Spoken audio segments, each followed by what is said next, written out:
सीतामाईऐवजी त्यांची 15 वर्षांची थोरली मुलगी लीला कमरेवर कळशी घेऊन पाण्याला आलेली पाहून रहाट ओढीत असलेल्या उमा काकूने विचारलं, काय ग लीले, आज तू आलीस पाण्याला?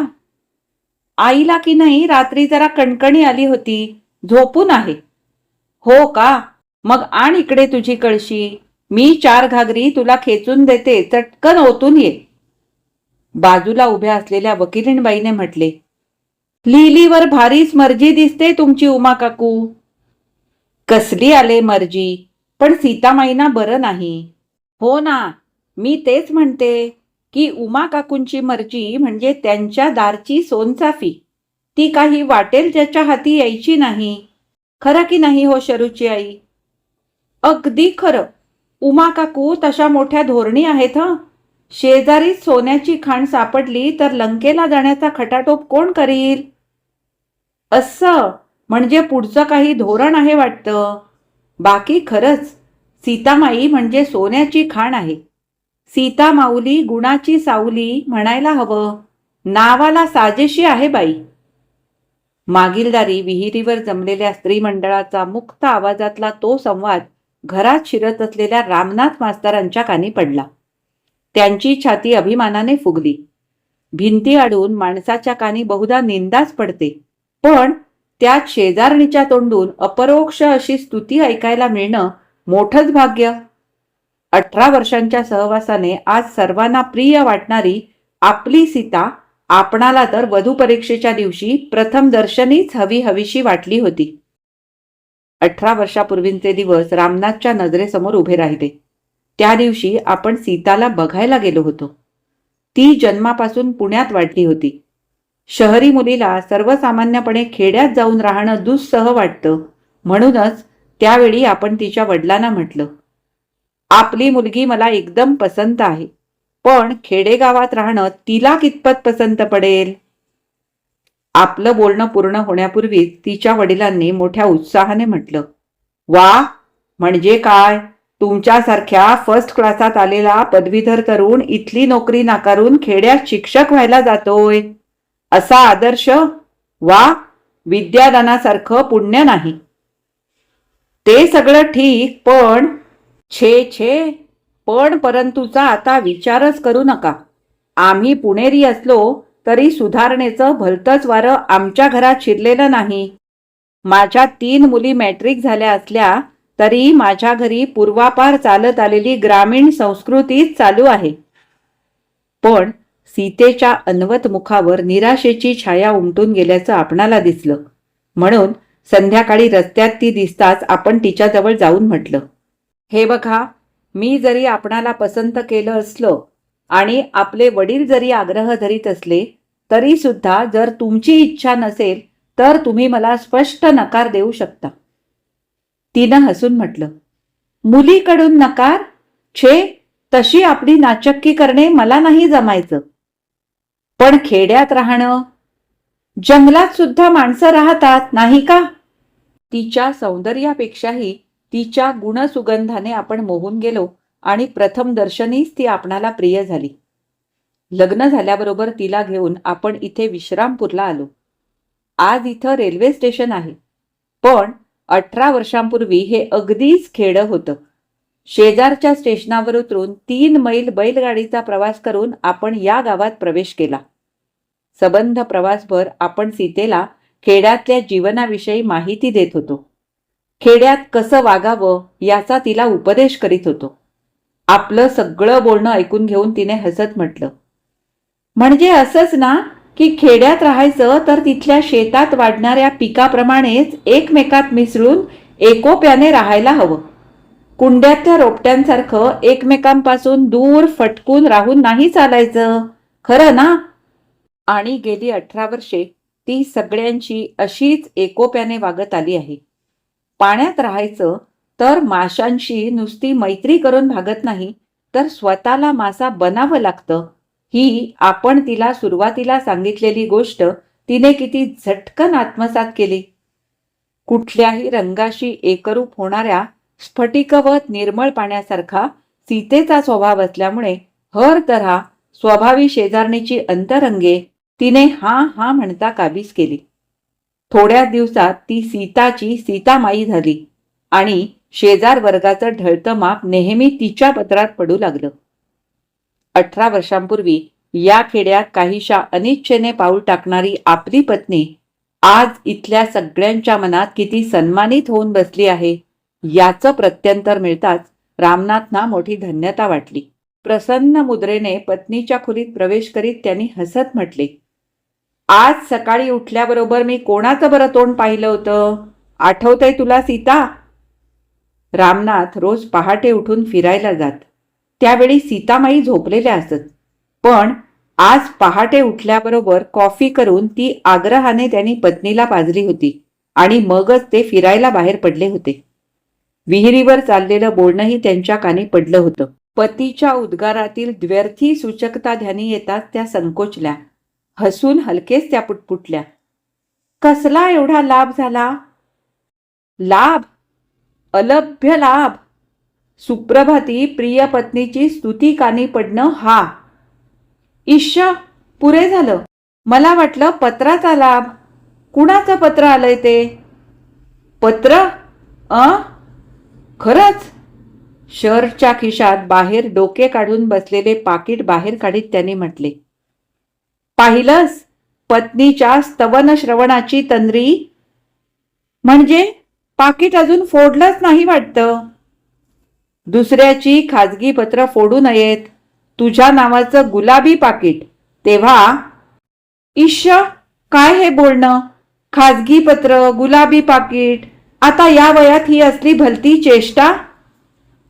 रामनाथांची नेहमीची वृत्ती खेळकर आणि आता तर ते विशेष प्रसन्न होते. 40शीतही ऐन विशीतले सौंदर्य कायम असलेल्या आपल्या पत्नीकडे कौतुकाने पाहत त्यांनी म्हटले, या वयात? अगं, चेष्टेला काळाचं बंधन नसतं, वयाची मर्यादा नसते आणि वास्तविक 40शी नंतरच माणसाच्या खऱ्या संसाराला सुरुवात होते. तुला माहीत आहे, इंग्लंडमध्ये तर 40शी हा ऐन तारुण्याचा काळ मानला जातो. 50शीत माणूस संसारात स्थिर होतो. 60त तो. लटका निषेध दर्शवीत सीताताईने म्हटले, पुरे पुरे, 60 यायच्या आधीच बुद्धी नाठी, असंच की नाही? 60 नि 70 एवढं आयुष्य बायकांच्या जातीला करायचंय काय? देवानं इकडेच उदंड आयुष्य द्यावं. का? स्त्रियांना म्हातारं होणं आवडत नाही वाटतं. स्त्रीला म्हणजे माझ्यासारख्या स्त्रीला एकच आवडतं. काय? सौभाग्य लेणं लेवून भरल्या कपाळी पतीच्या मांडीवर डोकं ठेवून. सीता, रामनाथनी आपल्या नेहमीच्या सहज स्वभावी मृदू स्वरात कठोरपणा आणला. बर्फाचे तुकडे ठेवून लोण्याला कठीणपणा आणावा तसा. त्यांनी म्हटले, सीता, पतिभक्तीच्या भरात तुम्ही स्त्रिया अशा मृत्यूत वरदान मानित असलात तरी तो किती भयंकर शाप आहे. शाप? शापच. तुमच्या अंधश्रद्धेमुळे हा शाप तुमच्या लक्षात येत नाही. बायको भरल्या कपाळाने जाते, पण नवऱ्याचं हृदय कसं होतं, त्याच्या जीवनात कशी पोकळी निर्माण होते, म्हातारपणी त्याला. त्यांच्या आवाजातला कठोरपणा वितळू लागला तसे सीतामाईंनी झटकन म्हटले, चुकले मी. आता नाही हे बोलणार पुन्हा कधी. सीता, आज मी तुला निक्षून सांगतो, असे अशुभ बोल पुन्हा कधीही उच्चारू नकोस. खरंच नाही बोलणार. पण या पत्रात मालुताई काय म्हणते ऐकलत का? नाही. मी काय सांगतो ते आधी ऐक. तू आपल्या प्रकृतीकडे फार दुर्लक्ष करते आहेस. अलीकडे तुझी तब्येत ठीक दिसत नाही. डॉक्टरकडे चल म्हणतो, ऐकत नाहीस. औषध घेण्या एवढं होतंय काय मला? मी डॉक्टर असतो तर केव्हाच निदान केलं असतं. ते काही नाही. आज संध्याकाळी तू डॉक्टरकडे चल. उगीच हैगय नको. काल वकिलीणबाई म्हणत होत्या की आपल्या डॉक्टरांच्या दवाखान्यात हल्ली दर पंधरवड्याला पुण्याहून एक डॉक्टरीण येते. मोठी अनुभवी आहे. तिलाच एकदा तब्येत दाखवावी म्हणते. उद्या शनिवारी तिचा येण्याचा दिवस आहे. वकिलीणबाई जाणार आहेत. मी जाईन त्यांच्याबरोबर. वा, मग फारच उत्तम. दुसऱ्या दिवशी सकाळी शाळेला जाताना रामनाथनी पत्नीला दवाखान्यात जाण्याविषयी पुन्हा बजावले. सीताबाई दवाखान्यातून प्रकृती दाखवून घरी आल्या तेव्हा रामनाथ पुढच्या खोलीत त्यांचीच वाट पाहत बसले होते. उन्हातून आलेल्या पत्नीचा प्रेतवत पांढरा फटफटी चेहरा पाहताच ते संचित होत एकदम उठले आणि तत्परतेने पुढे आले. सीता. पण तेवढ्यात सीतामाई त्यांच्या पायाशीच कोसळून पडल्या. रामनाथनी त्यांना उचलून नेऊन आत खाटेवर झोपवले. थंडगार पाण्याचा मारा केल्यावर थोड्या वेळाने त्या शुद्धीवर आल्या. त्या शांत झाल्या असे पाहून काही वेळाने रामनाथने विचारले, काय म्हणाल्या डॉक्टरीणबाई? सीतामाईची नजर जमिनीला खिळली होती. त्यांनी म्हटले, माझ्या पोटात पोटात गाठ गाठ गोळा. बोलता बोलता त्यांची जीभ लुळी पडली. पोटात गाठच ना, आणि हे ऐकून तू इतकी घाबरलीस? वेडीच आहेस. अगं, आपल्या त्या कुलकर्णीच्या बायकोच्या पोटात चांगली कोहळ्या एवढी गाठ ट्यूमर नव्हतं का झालं? आणि गेल्या वर्षी मुंबईच्या सर्जनने ऑपरेशन नाही का केलं? मुंबईला एकापेक्षा एक कुशल सर्जन आहेत. तिथं जाऊन आपण ऑपरेशन करून टाकू. पण पण पत्नीच्या मस्तकावर हात फिरवीत त्यांनी म्हटले, काही एक न बोलता तू आता अगदी स्वस्थ पडून राहा. मी डॉक्टर जोशांना सगळं काही विचारतो. ते आता वकिलांच्या घरी पत्ते खेळायला येतीलच. डॉक्टरीणबाईंचीही गाठ घेतो. सीतामाईचे डोळे भरून आले. त्यांच्या मनात कसला तरी विलक्षण गोंधळ चालला होता. त्यांनी दाटलेल्या स्वरात म्हटले, गाठ नाही हो. डॉक्टरीणबाई म्हणाल्या की. डॉक्टरीणबाई काय म्हणाल्या ते मी त्यांना विचारीन. तू मन शांत ठेव. हे बघ, लिलीने तुझ्यासाठी साबुदाण्याची अशी झक्कास खिचडी बनवली. शाळेतून येताना पाटलाने मुद्दाम हाक मारून ओल्या शेंगा दिल्या होत्या, त्या मी लिलीला सोलून दिल्या बरं का सीता. पुढे या पोरी आपापल्या घरी गेल्या की घरकामात तुला मदत लागेल. ती सवय मी आतापासून हळूहळू करतोय. सीतामाईंना शांत करून आणि स्वतःचं जेवण उरकून रामनाथ बाबूराव वकिलाकडे गेले. दर शनिवारी रविवारी त्यांच्या घरी स्नेही मंडळींची बैठक भरत असे. बैठकीत पाऊल टाकताच आसपास नजर फिरवीत रामनाथने म्हटले, अजून डॉक्टर साहेब आलेले दिसत नाहीत.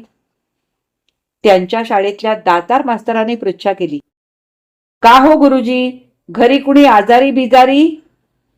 छे छे, तसं कुणी आजारी नाही, पण सकाळी माझी पत्नी डॉक्टरीणबाईंना प्रकृती दाखवायला गेली होती. हो हो, आमचं कुटुंबही दवाखान्यात गेलं होतं. मग काय म्हणाल्या डॉक्टरीणबाई? बोलता बोलता दातार मास्तरांनी बाबूरावांकडे सूचक दृष्टी टाकली. तिच्या पोटात गाठ आहे. बहुधा ट्यूमर. ट्यूमर? गाठ? बाबूरावांच्या उद्गारात आश्चर्य, उपहास यांचे असे काही विलक्षण मिश्रण होते की रामनाथनी दचकून त्यांच्याकडे पाहिले. तेवढ्यात वकिलीणबाई मधल्या दाराशी येऊन मर्यादेने उभ्या राहिल्या. त्यांनी म्हटले, मग दुसरं काय सांगणार त्या? अशी गोष्ट स्वतःच्या तोंडाने का कधी सांगता येते? वकिलीणबाईंच्या मंजूळ सुरावटीला सुरवंटाचे काटे होते. आजच्या बैठकीच्या वातावरणाचा सूर काही वेगळाच आहे हे रामनाथनी जाणले. ते काही बोलणार त्यापूर्वी दत्तोपंत हेडक्लार्कने म्हटले, पाप बोलकं असल्यावर माणसाला स्वतःला बोलायची जरुरीच काय? पण साध्वी समजल्या जाणाऱ्या स्त्रीचं पाऊल असं घसरावं आता या वयात? दातार मास्तरांनी म्हटले, दत्तोपंत, अहो कामसूत्रात असा स्पष्ट उल्लेख आहे की प्रौढ वयात स्त्रीची कामवासना प्रबळ बनते. या असंबद्ध संवादाने रामनाथ दिगमूढ झाले. संदर्भ जरी त्यांच्या लक्षात आला नाही तरी रोख आपल्या पत्नीवर आहे हे त्यांनी जाणले आणि त्यांनी संतापून म्हटले, बाबूराव, आज इथे हा निंद्य प्रकार काय चाललाय? कुणाच्या चारित्र्यावर तुम्ही शिंतोडे उडवीत आहात? कुणाबद्दल घाणेरडी शंका? शांत व्हा रामभाऊ, ही शंका नव्हे, पण डॉक्टरीणबाईने तुमच्या पत्नीला तपासलं तेव्हा. थांबून बाबूरावाने आपल्या पत्नीकडे बघितले. वकिलीणबाईने नवऱ्याचे वाक्य पुरे केले. सीताबाईंना दिवस गेले आहेत असं त्या म्हणाल्या. साफ खोटं, साफ खोटं, रामनाथ ताडकन उठून म्हणाले. ते क्रोधाने पेटले होते. असं घडणं कालत्रयी शक्य नाही, कारण मी 8 वर्षांपूर्वीच ऑपरेशन करून घेतलंय. अहो, ते आम्हाला माहीत आहे. लागोपाठ 5 मुली झाल्याबरोबर घाबरून तुम्ही ऑपरेशन करून घेतलं आणि म्हणूनच हे आश्चर्य आणि ही शंका. डॉक्टरनीचं निदान, असं बेजबाबदार निदान करणारी डॉक्टरीण मूर्ख आहे. पण तिचं ज्ञान, तिचा अनुभव, तिच्या ज्ञानाच्या अनुभवापेक्षा माझ्या पत्नीचा अनुभव मला जास्त आहे. मी आता जाऊन त्या डॉक्टरनीला त्याचा जाब विचारतो. वाऱ्याच्या वेगाने ते डॉक्टर जोशींकडे येऊन ठेपले. पण अर्ध्या तासापूर्वीच डॉक्टरीणबाई शेजारच्या गावी निघून गेल्या होत्या. रामनाथना पाहता डॉक्टर जोशींनी नित्याच्या आदराने पण गंभीर मुद्रेने म्हटले, या मास्तर साहेब, आपल्या पत्नीची केस डॉक्टरीणबाईंनी सांगितली, पण त्यांनी केलेलं निदानाची खात्री असल्याशिवाय अशा बाबतीत कुणी विधान करीत नाही. या अघटित घटनेबद्दल मला वाईट वाटतं, मोठा खेद होतो. डॉक्टर, माझ्या पत्नीविषयी मला खात्री आहे. तिच्यावर माझा अढळ विश्वास आहे. पण वस्तुस्थिती वेगळी आहे. खरोखरच तसं काही असेल तर ऑपरेशनमध्ये काही दोष, म्हणजे तुम्हाला म्हणायचं तरी काय? डॉक्टरनी अपमानित होऊन विचारले. कारण धंद्याची प्रतिष्ठा हा डॉक्टरचा दुसरा प्राण असतो. माफ करा डॉक्टर, आपल्या ज्ञानाबद्दल, अनुभवाबद्दल मला पूर्ण खात्री आहे. या गावात पाऊल ठेवल्यापासून आपणच आमचे फॅमिली डॉक्टर आहात. तरी पण शंका येते. ठीक आहे, पण मास्तर साहेब, ऑपरेशन केल्यानंतर 6 महिन्याच्या आत गर्भधारणेची शक्यता असते. पण आता 8 वर्षे होऊन गेल्याच्या नंतर मात्र तशी शक्यता कधीही नाही. हे बघा गुरुजी, दुसरा कुणी असता तर मूर्ख म्हणून मी त्याला घालवला असता. पण तुम्हाला तसं म्हणणं शोभणार नाही. मी एवढंच म्हणू शकेन की तुम्ही फार भोळे आहात. यात काय ते समजा. मितभाषी डॉक्टरांचे ते शब्द विषारी बाणासारखे त्यांच्या हृदयात घुसले. संशयाचे विष रक्तात भिनू लागले. ते निमूटपणे उठून दाराकडे वळले. डॉक्टर म्हणत होते, विश्वामित्रासारखा महामुनी सुद्धा जिथं घसरला तिथे. पण त्यांचे भाष्य ऐकण्यास रामनाथ तिथे एक क्षणही थांबले नाहीत. आता या क्षणी त्यांना माणसाचा शब्द, त्याचा आवाज सुद्धा नकोसा झाला होता. एखाद्या घायाळ प्राण्याने मानवी वस्तीपासून फरफटत दूर जंगलात शिरावे तसे आपल्या पायांना ओढीत रामनाथ मास्तर गावाबाहेर आले आणि नदीच्या काठी एका निर्जन जागी बसले. भोवतालच्या निर्जन वातावरणातून, नदीच्या खळखळाटातून, झाडांच्या सळसळीतून एकच नाद त्यांच्या कामात घुमत होता. सुतार पक्षाने आपल्या अणकुचीदार चोचीने झाडाला ठोके मारावेत तसे त्यांच्या हृदयावर, मेंदूवर ठोके बसत होते. हे घडलं कसं? हे घडलं कसं? त्यांच्या मनात संशयाचे जाळे बनू लागले, पसरू लागले. त्या जाळ्यात त्यांच्या घरी येणाऱ्या व्यक्तीचे पाय ते गुंतवून पाहू लागले, सोडून देऊ लागले. पण एका व्यक्तीचे पाय त्या जाळ्यात चपखल अडकून बसत आहेत असे त्यांना दिसले. बाबूराव वकिलांची आपल्या घरी विशेष घसट आहे. तो मोठा सुस्वरूप आहे. अघळ पघळ बोलून दुसऱ्यावर छाप पाडणारा आहे. आपणावरच त्याने किती छाप पाडली आहे. आपल्याशी सहोदराचं नातं जोडून थेट आपल्या स्वयंपाकघरात वहिनी वहिनी करीत येतो. हक्काने अवेळी चहा मागतो. पण आजपर्यंत हे आपण कधी गैर मानलं नाही.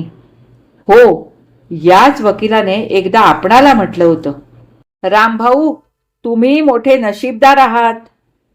भरगच्च प्रॅक्टिस झालेल्या वकिलापेक्षा शाळा मास्तर नशीबदार कसा हे लक्षात न आल्यामुळे आपण विचारले. ते कसं काय? पुरुषस्य भाग्यम कशात आहे? आपण हसून म्हटले, देवो न जानाति. पण ब्रह्मदेव जाणतो, स्वतः घडवतो.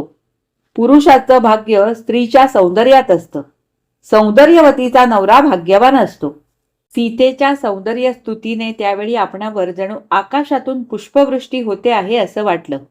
पण स्तुतीत लपलेली त्याची दूषित दृष्टी, केवढ्यात नाग असतो ही साधी गोष्ट स्तुती सुगंध धुंदीत त्यावेळी आपणाला कळली नाही. पण आता ही गोष्ट लक्षात येताच ज्वालाग्रही पदार्थांसारखे त्यांचे हृदय पेटले.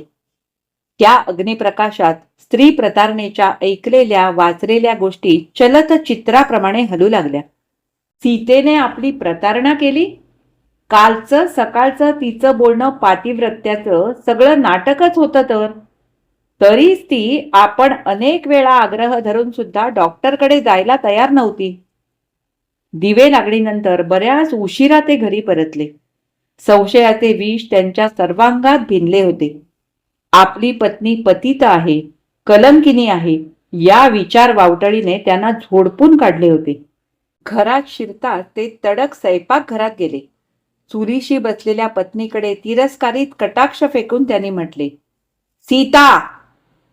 त्यांच्या स्वराला कोऱ्या करचरीत पात्याची धार होती. उच्छ्वासात नागाचा फुत्कार होता. नजरेत द्वेष पेटला होता. सीतामाईचे हृदय भीतीने थरथरले. सीता, सकाळी म्हणालीस पोटात गाठ आहे.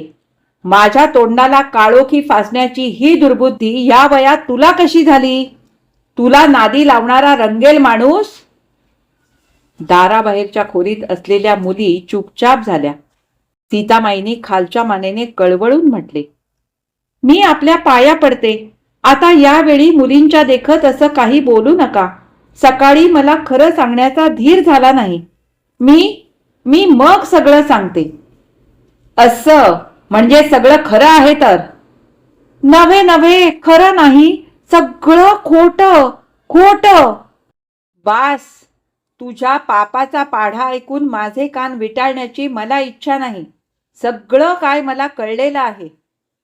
क्रोध आवरीत ते माडीवर निघून गेले. पत्नीच्या पापाविषयी आता त्यांना किमपीही शंका उरली नव्हती. अग्नी फार जळला की राख होते. क्रोधाग्नीची परिणती नैराश्यात होते. वैफल्याची भावना नेहमीच आत्मकेंद्रित असते. रामनाथाची विचार दिशा बदलली. आत्मलक्षी झाली. निष्कलंक चारित्र्याच्या सामर्थ्यावर आणि नीतिनिष्ठेमुळे आपण इथे नावलौकिक मिळवला. समोर टेबलावर ठेवलेल्या कापड फुलांच्या सुंदर गुच्छाकडे त्यांची नजर गेली. 4 दिवसांपूर्वीच आपण शाळेत सुरू केलेल्या आत्मोन्नती केंद्राचा 8वा वाढदिवस झाला. त्यावेळी विद्यार्थ्यांनी हा मोठ्या प्रेमाने आपणाला अर्पण केला. गावातल्या प्रतिष्ठित लोकांनी आपल्याला गौरव करून म्हटले होते, गेल्या 18 वर्षात मास्तरांनी आमच्या गावाचं स्वरूप बदलून टाकलं. विद्यार्थ्यांच्या मनाला वळण लावलं. त्यांना नीती शिकवली. गेली 18 वर्षे लोक आदराने आपली पूजा बांधित आले. पण उद्या सगळ्या गावभर ही गोष्ट झाली की हेच लोक बांधलेली पूजा क्षणात उधळून डांबर फासून दगड बनवतील. आजपर्यंत आपली मान ताठ होती. उद्या तीच मान खाली घालावी लागणार. दुसऱ्यांना उपदेश करणाऱ्या नीतिमान माणसाच्या घरात अनीतीची घाण असा डंका वाजेल. विद्यार्थी छी थू करतील. उद्याचे भीषण चित्र त्यांच्या नजरेसमोर उभे राहिले. त्यांचे पापभीरू मन कस खाऊन पळू लागले आणि पळता पळता म्हणू लागले, माणसाची अब्रू त्याच्या नीतीत आहे. नीती हे माणसाच्या सामाजिक जीवनाचं स्पंदन आहे. अब्रू गेली तर तो जिवंत असूनही मृत होतो. असे मृत जीवन जगण्यापेक्षा एखाद्या कोश किड्याप्रमाणे त्यांनी रात्रभर स्वतःला विचार धाग्याने गुरफटून टाकले आणि पहाटेच्या अंधारात ते गुपचूप घराबाहेर पडले. स्टेशनवर येऊन चटकन आठवलेल्या गावाचे त्यांनी तिकीट काढले. त्यांचे प्रयाणस्थान निश्चित झालेले असल्यामुळे त्या मर्त्य जगातली सगळी गावे त्यांना सारखीच होती. रात्री घरी येण्यापूर्वी शाळेच्या लॅबोरेटरीत जाऊन ते एका बाटलीत स्वर्गात पोचण्याचे अमृत घेऊन आले होते. धावत्या गाडीतून उडी टाकण्याची संधी मिळाली नाही तर विष पिण्याचे त्यांनी योजून ठेवले होते. डब्यात चिक्कार गर्दीत एका बाकावर कोपऱ्यात पांघरुणात आपादमस्तक झाकून पडल्या गाडीचा वेग रामनाथना जाणवत होता. किती स्टेशने उलटली त्याची गणती नव्हती. किती काळ लोटला याची स्थिती नव्हती. पण घेतलेल्या विषाचा पोटात भडका होऊ लागला तशी हृदयाची आग बुझत चालली. मेंदू शांत होऊ लागला. मस्तकावरचा दाब कमी होताच मेंदूच्या गाभ्यातला तळकप्पा उघडा झाला. भूकंपाने बेचिराग झालेल्या भूप्रदेशावर अचानक एखाद्या मंदिराचा कळस दिसावा तसेच स्वतःच्या भग्न मनोभूमीवर स्वतःचे घर दिसू लागले. पत्नीची, मुलींची हालचाल दिसू लागली. 18 वर्षांच्या संसारातील अनेक हालचाली, अनेक स्मृती मनाला विचित्र संवेदना देऊ लागली. ते दचकले. आत्मकेंद्रित विचारांचे वेष्टन टरफलाप्रमाणे गळून पडले. बंधमुक्त मनात वेगळेच निनाद उमटू लागले. आपण सीतेचा त्याग करून निघून आलो. तिची मागे काय दशा झाली असेल? तिच्या हातून गुन्हा घडला, मोहाच्या भरात पाप घडलं. पण पतिताला अभय देऊन क्षमेनं त्याच्या पापाचं क्षालन करणं हीच नीतीची खरी जोपासना नाही का? माणुसकीशिवाय नुसत्या नीतीला काही अर्थ आहे का? पत्नीचं सर्वतोपरी रक्षण करणं हे पतीचं कर्तव्य नाही का? 18 वर्षे जिने आपली एकनिष्ठपणे सेवा केली, तिची पतिभक्तीचे अनेक प्रसंग त्यांच्या नजरेसमोर उभे राहिले. स्मृतिचित्रे नजरेसमोर जसजशी ठळक होऊ लागली तसतसा तिच्या पापाचा कलंक पुसट होत गेला, पार पुसून गेला. केवळ अब्रूच्या धास्तीनं आपण अशा पत्नीला, मुलींना, घरादाराला सोडून आलो ही जाणीव त्यांना एकाएकी असह्य वाटू लागली. शरीरात विष भिनत होतं. मृत्यूचा प्रांत जवळ येत चालला होता. परलोकाचं प्रवेशद्वार दिसू लागलं तशी इहलोकीची त्यांना विलक्षण ओढ वाटू लागली. उलट दिशेने घराकडे त्यांचे मन पवन वेगाने पळू लागले आणि म्हणू लागले, सीता, तू कशीही असलीस तरी मला पूर्वी इतकीच प्रिय आहेस. इतरांना पतित वाटत असलीस तरी मला पुण्यशील वाटतेस हे मी साऱ्या गावाला सांगेन. विचारांच्या आवेगात ते ताडकन उठून बसले. गाडी कुठच्याशा स्टेशनवर थांबत होती. झोकांड्या खात ते खाली उतरले. ते कुठचे तरी मोठे स्टेशन, जंक्शन असावे एवढेच अर्धवट शुद्धीवर असलेल्या त्यांच्या बुद्धीला जाणवले.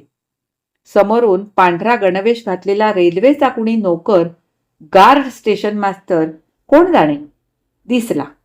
रामनाथ त्याच्याजवळ जाऊन ओढल्या स्वरात कसेबसे ओरडले, मला वाचवा, मी विष घेतलंय, मला मरायचं नाही, मला वाचवा, मला वाचवा. रामनाथ शुद्धीवर आले तेव्हा आपण एका इस्पितळातल्या खोलीत खाटेवर झोपलो आहोत हे त्यांना आढळून आले. उशालगतच्या खोलीत उगवत्या सूर्याची किरणे आत आली होती. हलके हलके सगळ्या गोष्टी त्यांना आठवल्या. डॉक्टर खोलीत आले तेव्हा रामनाथ खाटेवर बसले होते. त्यांची प्रकृती तपासून डॉक्टरांनी हसत म्हटले, तुमच्या सीतेकडे तुम्हाला जायला आता काही हरकत नाही. रात्रभर तिचा तुम्ही जप चालवला होता. रामनाथ लज्जित झाले. त्यांनी म्हटले, डॉक्टर साहेब, सीतेची पुण्याई म्हणूनच मी आपल्या हाती येऊन पडलो. रामनाथनी घडलेली हकीकत सांगितली. ती ऐकून डॉक्टरनी म्हटले, या हकीकतीवरून तुमची पत्नी दोषी असेलच असं ठाम मत देता येत नाही. ती निष्कलंक असू शकेल. म्हणजे तुमची त्या दृष्टीने तपासणी केल्याशिवाय या बाबतीत कुठल्याच डॉक्टरला निर्णय देता येणार नाही. म्हणजे ऑपरेशन करूनही क्वचित, फार क्वचित दोष राहतो. पण आता 7-8 वर्षांनी? होय, दीर्घ कालानंतरच या चुकीचा परिणाम दिसून येतो. कारण ऑपरेशनच्या वेळी नलिका छेदनाची दोन्ही टोके तशीच सोडली तर दीर्घ कालानंतर निसर्ग चमत्काराने क्वचित नवी नलिका तयार होते. डॉक्टरनी तपासणी करून रामनाथच्या हाती रिपोर्ट दिला तेव्हा आपली पत्नी संपूर्णपणे निष्कलंक असल्याची त्यांना खात्री पटली. डॉक्टरांचा तो रिपोर्ट सीता शुद्धीपत्रक घेऊन रामनाथ इस्पितळातून बाहेर पडले तेव्हा त्यांच्या मनात अनेक भावनांच्या उर्मी उसळल्या होत्या. गेल्या 48 तासात जे घडले ते स्वप्न भयंकर स्वप्न ठरले. विस्मृतीत विरू लागले. आगगाडी विश्रामपूरच्या दिशेने धावत होती. त्यांचे मन तर केव्हाच घरी पोचले होते. गत जीवनातले सुखाचे क्षण वेचीत आगामी आयुष्यात नव्या आशांचे अंकुर लावीत ते सीतेच्या कानाशी कुजबुजत होते.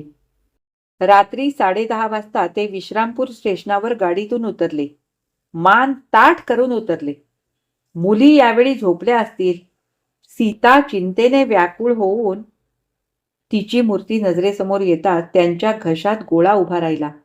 पायात वेग भरला. घरी पाऊल टाकतात तिच्या मनात दाटलेला काळोख आपण पुसून टाकू. मनात सुखाच्या चांदण्या फुलवीत ते अंधारातून वेगाने पळत होते. ते आपल्या घराच्या कोपऱ्यावर वळले तेव्हा काहीशा शरमेने, पश्चात्तापाने आणि विलक्षण उत्कंठेने त्यांचे मन भरून गेले होते. घराचा पुढचा दरवाजा उघडा असून दिवे जळत असल्याचे त्यांना दुरून दिसले. माणसांची हालचाल चालली होती. आपल्या शोधासाठी सीतेने पाठवलेली माणसे निराश होऊन परतली असतील. आता आपणाला पाहता सीता आनंदित होईल. त्यांनी लगबगीने दारात पाऊल टाकले. पण समोरचे दृश्य नजरेला पडताच त्यांच्या साऱ्या शक्ती एकदम नष्ट झाल्या. ते दगडी पुतळ्यासारखे जागच्या जागी खेळले. समोर सीतेची खोली रिकामी होती. तिची खाट असे त्या जागी अशुभ सूचक पणती जळत होती. बाबूराव आणि गावातली 4-5 मंडळी हलक्या आवाजात कसलासा विचार विनिमय करीत उभी होती. पलीकडे भिंतीशी धाकट्या मुली झोपल्या होत्या. त्यांच्या नजीक उमा काकूंजवळ गुडघ्यात मान घालून लिली बसली होती. या दृश्यांचा अर्थ ते समजले. मृत्यूच्या दाढेतून निसटून जिच्यासाठी आपण धावत आलो तिला मृत्यू घेऊन गेला. चाहूल लागताच मंडळींनी दाराकडे पाहिले. बाबूराव झटकन पुढे आले आणि हाताशी धरून त्यांना आत आणून बसवले. काय घडले हे बाबूरावांनी सांगितले. अंगावरचे कपडे पेटवून सीतामाईने स्वतःला जाळून घेतले होते. मंद पडलेला शोकाग्नी पुन्हा भडकला. प्रेतवत निस्तब्ध घर पुन्हा शोकोद्गार हुंक्याने निनादून उठले. दुःखाचा भर थोडा ओसरल्यावर लिलीने आईच्या उशाखाली सापडलेले पत्र वडिलांच्या हाती दिले. रामनाथने त्यावर नजर फिरवली. मी कलंकित म्हणून आपण निघून गेलात. लग्नात माझं नाव मोठ्या आवडीने सीता ठेवलं. त्यावेळी भविष्यात पुढे जगन्माता सीतेचंच दुःख माझ्या वाट्याला येणार आहे याची मला स्वप्नात सुद्धा कल्पना आली नव्हती. मी काया वाचा मने परपुरुषाचा कधी विचार सुद्धा केला नाही. हा कलंक माझ्या माथी कसा आला हे माझं मलाच कळत नाही. हा विपरीत चमत्कार घडला कसा हे गूढ मलाच सुटत नाही. नवऱ्यानं पतित ठरवलेल्या स्त्रीला जगात तोंड दाखवायला जागा नसते.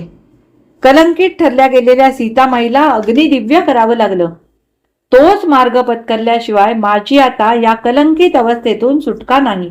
मृत्यूच्या दारात आपल्या पवित्र पायांची शपथ घेऊन सांगते, मी शुद्ध आहे. आपली सीता शुद्ध आहे. रामनाथना पुढे वाचवेना.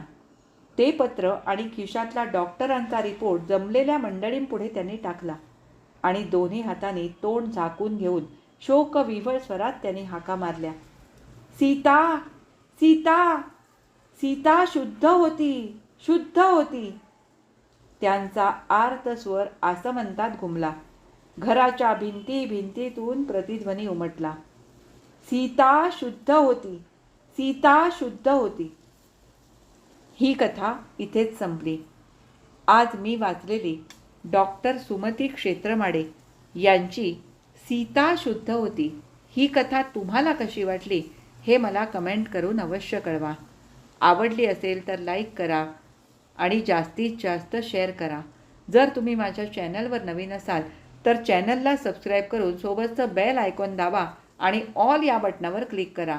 यामुळे माझे येणारे नवीन व्हिडिओज त्याचप्रमाणे माझे आधीचे व्हिडिओजसुद्धा तुम्हाला ऐकायला मिळतील. आता आपण पुन्हा भेटू अशाच एखाद्या छानशा कथा वाचनासाठी. तोपर्यंत मी तुमचा निरोप घेते. धन्यवाद.